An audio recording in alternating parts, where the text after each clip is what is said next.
Hey everyone, Dori here from Dori Designs. Thank you so much for joining me today. I am very excited to show you this quick and easy project.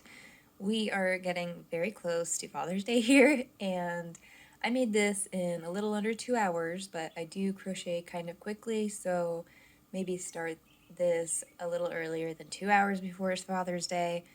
But if you have some yarn lying around and haven't come up with a good gift yet, then this is a good option. This is a great piece for dads of all kinds, fishing dad, early morning walking dad, working out in the garden dad. Any of the dads, I think, would really appreciate a nice cowl like this. I like this piece because it is a simple pattern that looks really nice on either side or folded down. We are looking to produce more of a stiff fabric that can stand up and keep its shape. I kept the total height here about 5 inches, which I think is perfect for showing off the full profile of the piece, and then it sits just under the chin. If you are just learning to crochet, then this is going to be a great piece to learn on. We're going to be going over working in the round and how to do the single crochet stitch. I do work the single crochet stitch a little different from how you would traditionally see it done, so I will show you all of how to do that and walk you through it. And if you do what I do, then you'll end up with something that looks just like this. Here I have a couple of yarn options to go over with you real quick as well. You can use something like this one. This is Drifter by Cowl, and it's a little lighter weight yarn. This is closer to a 2-weight, I would say. So I would recommend using either 2 strands held together or going down to a smaller crochet hook size.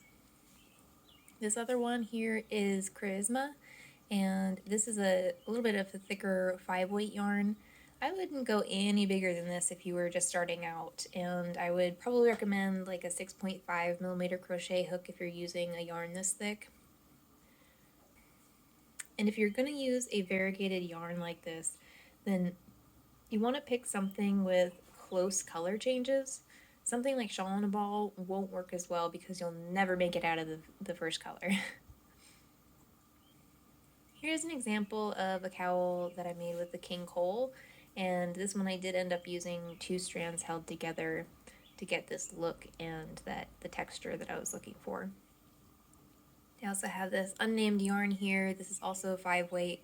I just wanted to show you how it looks with a solid color. I thought that it turned out really nice and gray as well. But today we're going to use Noro. Noro is a very popular yarn. This is a 100% wool yarn. It's a size 4-weight yarn.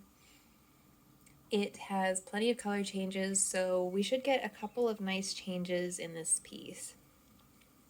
And to get this nice tight fabric, we're going to be using a size J or a 6 millimeter crochet hook.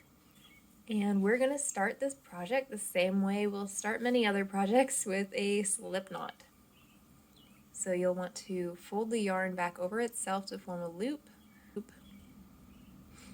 Pull the yarn from the back through the loop we just made, then tighten these strands down.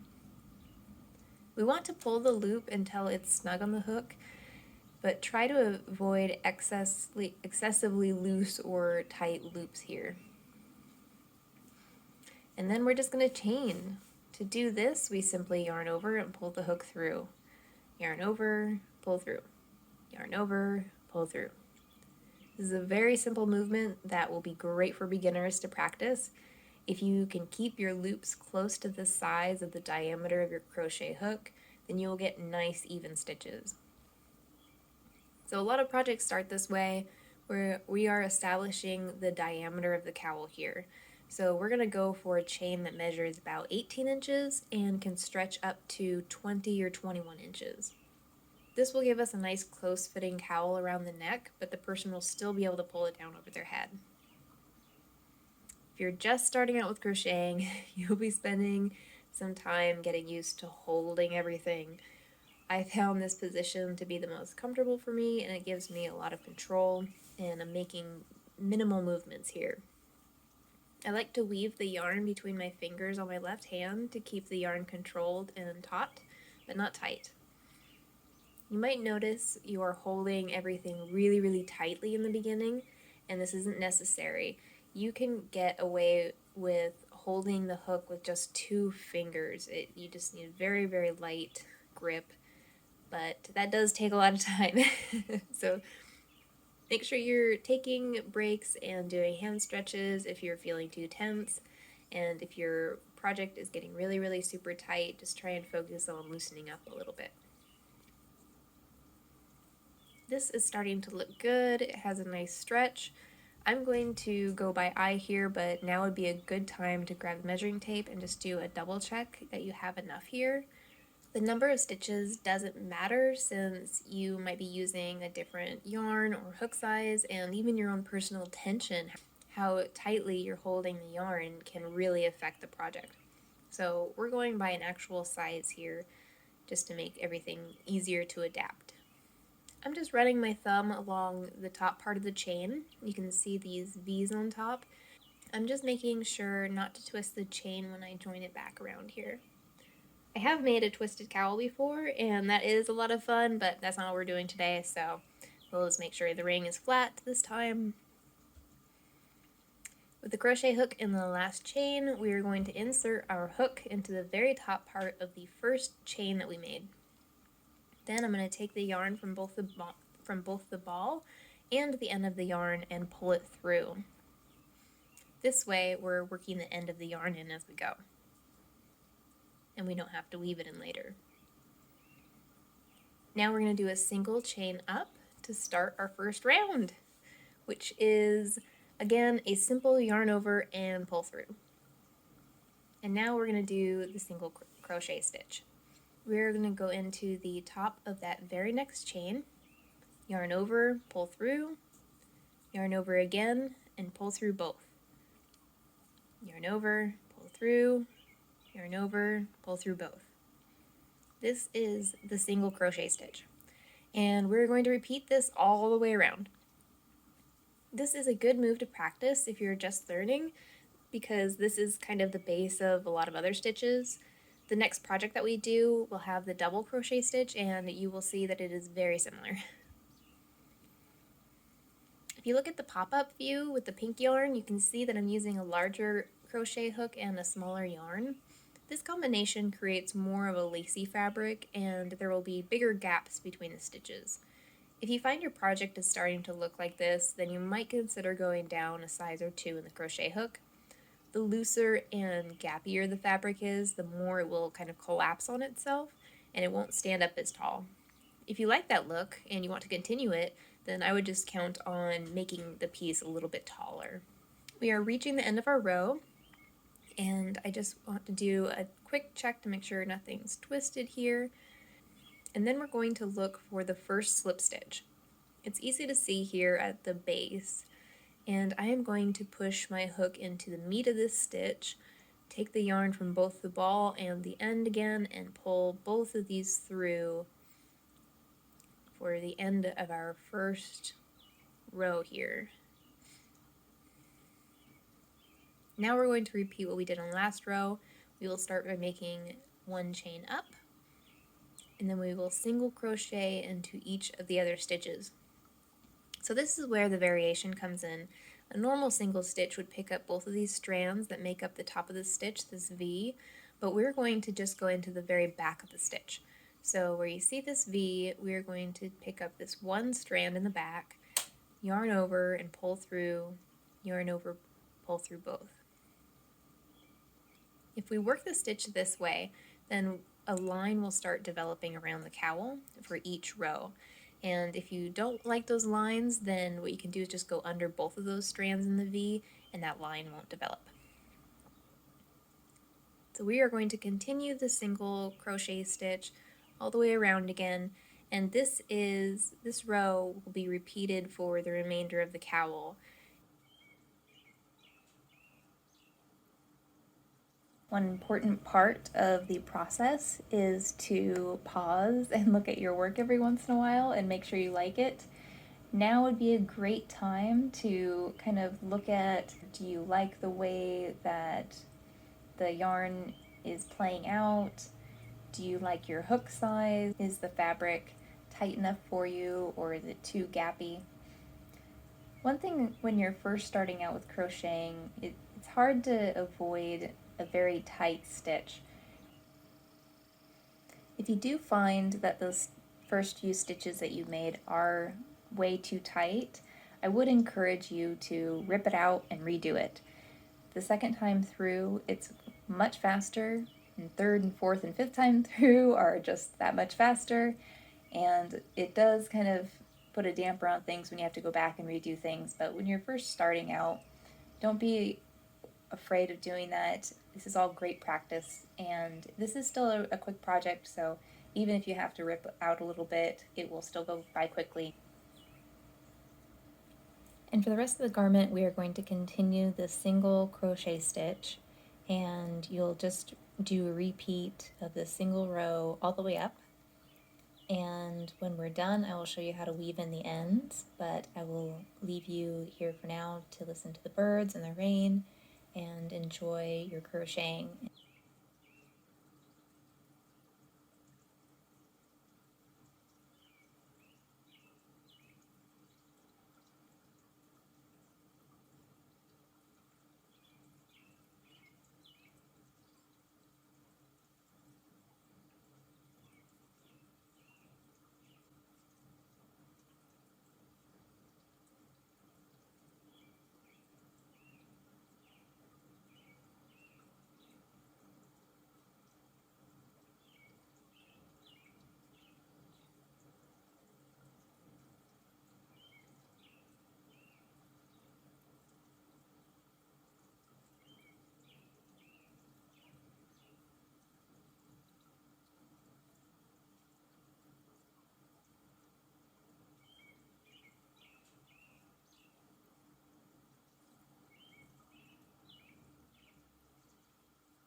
Here we are at the very end. This is the last loop from my slip stitch, and I just cut the yarn there. I'm going to pull the yarn through that last loop and then tighten it until it's stuck.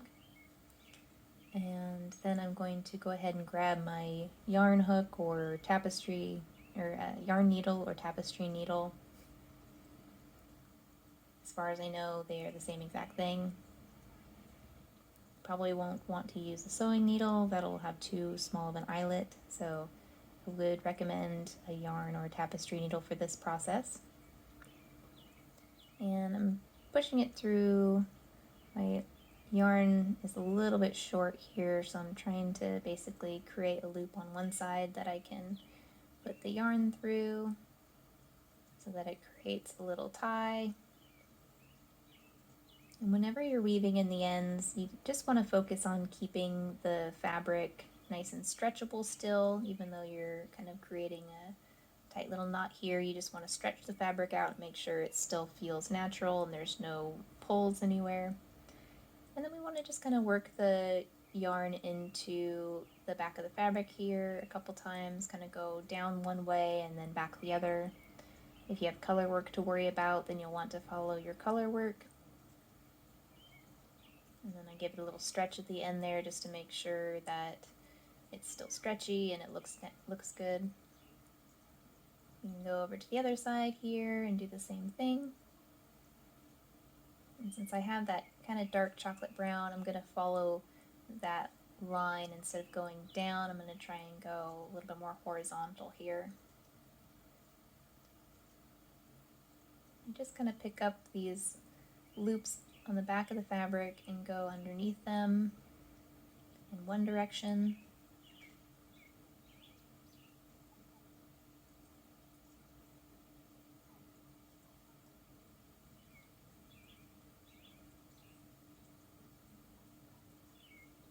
Stretch out so that it's not tight. Make sure it all looks nice.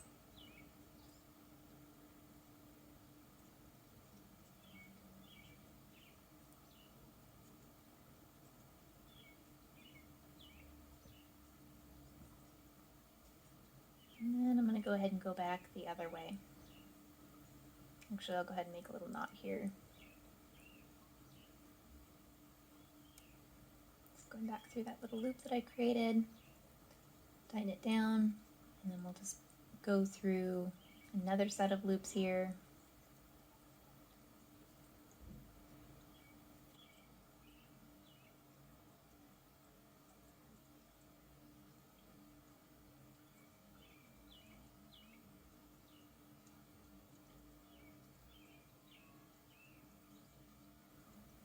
And then we'll cut the end,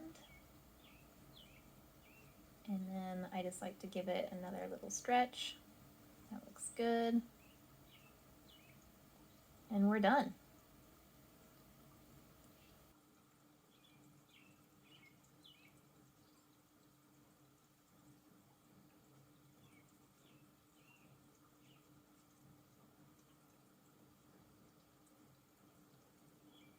Well, I hope you enjoyed this project as much as I did, and whoever is getting this cowl enjoys it greatly. I'm sure they will. Put in the effort and really made a beautiful piece here. It's a nice job. If you like this video, please like it and subscribe and share and all of that good stuff. That'll tell me that I should keep going and make more of these videos. Until next time, craft on, my friends.